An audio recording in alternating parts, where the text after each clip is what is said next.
शिक्षक कोई साधारण व्यक्ति नहीं होता। प्रलय और निर्माण दोनों उसी के हाथ में होते हैं। यह कहानी है नवीन की। नवीन एक शादी में गया और अचानक एक बुजुर्ग आदमी को देखकर खुश हो गया, क्योंकि वो उसके स्कूल के समय के शिक्षक थे। नवीन जाकर उनसे मिला, सर को नमस्ते किया और बोला, सर आपने हमें पहचाना? वो ऐसे देखते रह गए। बोला, नहीं, तुम अपना परिचय दो। मैं आपका स्टूडेंट नवीन हूँ। आपने मुझे 5वीं कक्षा में पढ़ाया था।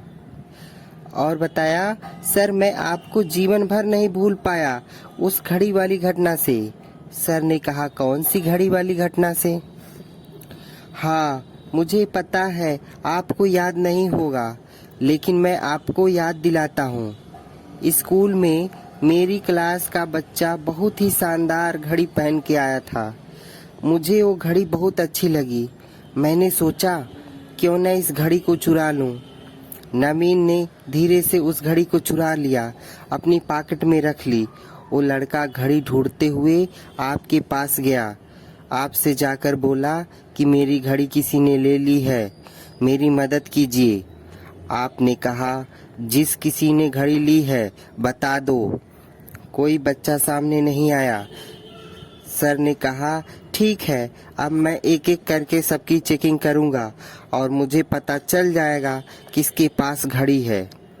नवीन ने सर को याद दिलाया कि आपने सारे स्टूडेंट से कहा कि सब लोग दीवार की तरफ मुंह करके अपनी अपनी आंखें बंद करके खड़े हो जाओ।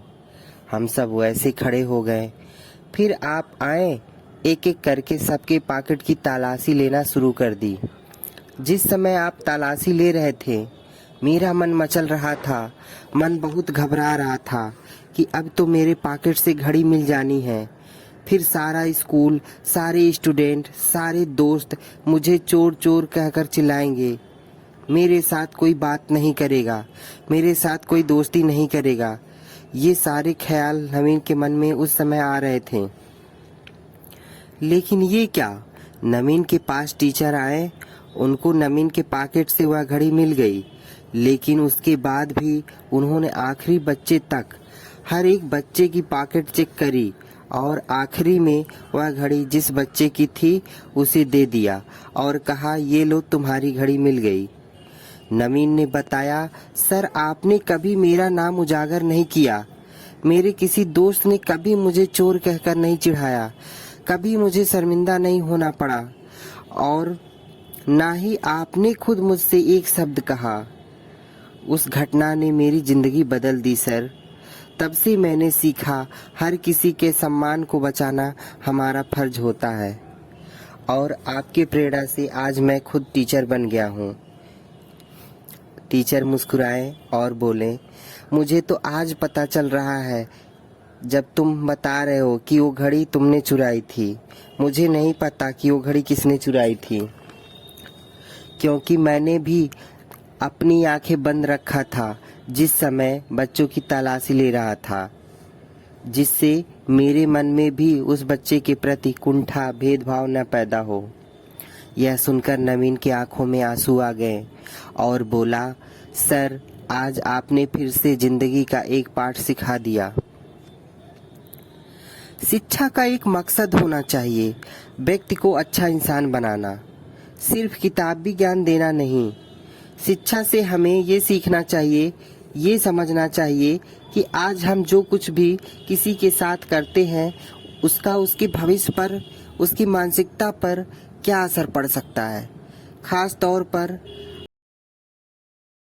आप शिक्षक हैं, पेरेंट्स हैं, एक गार्जियन हैं, एक लीडर हैं, तो ये बहुत महत्वपूर्ण हो जाता है कि आप अपने घर के, ये बहुत महत्वपूर्ण हो जाता है कि आप अपने हर एक एक्शन का ध्यान रखें कि इसका कौन से परिणाम हो सकते हैं, किसी और के जीवन पर इसका क्या असर होगा। कहीं बुरा असर तो नहीं होगा, कहीं उसके जीवन को गलत दिशा में तो नहीं ले जाएगा। अगर हर शिक्षक, हर मेंटर, हर लीडर, हर पेरेंट्स ये सोच कर चलेगा तो ये समाज शायद एक दिन बहुत अच्छी जगह होगा, तो आइए इस बदलाव की शुरुआत अपने आप से करते हैं। एक ऐसा मेंटर, एक ऐसा व्यक्ति बनने की कोशिश करते हैं जो हमेशा दूसरे के सम्मान का संरक्षण करने की कोशिश करता है, ना कि उन्हें सबके सामने बेइज्जत करने का प्रयास करे। तो दोस्तों, ऐसे बहुत से प्रेरणादायक कहानी सुनने के लिए हमारे चैनल को सब्सक्राइब करें, वीडियो को लाइक एंड शेयर जरूर करें। धन्यवाद।